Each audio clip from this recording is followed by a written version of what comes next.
sa psychology, may 7 dahilan ang isang tao ay mawawalan ng atraksyon sa iyo kahit gaano ka pa kaganda o kagwapo.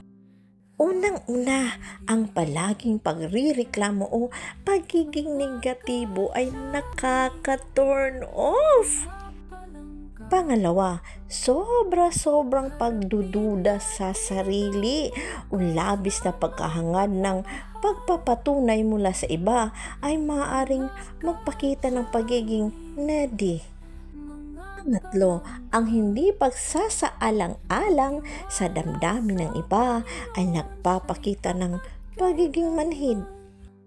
4, ang hirap makipag-ugnayan o ang palaging maling interpretasyon sa ibang tao ay nagdudulot ng pagkakahiwalay ng koneksyon.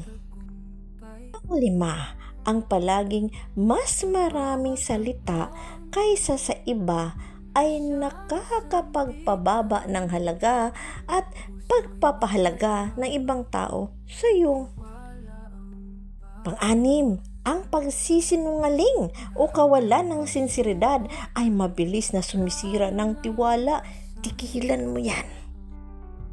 7, ang hindi paggalang sa personal na boundaries at damdamin ng iba ay nakakapagpabawas din ng pagiging kaakit-akit. Mga ka-journey, mga palangga, to God be all the glory. Bye!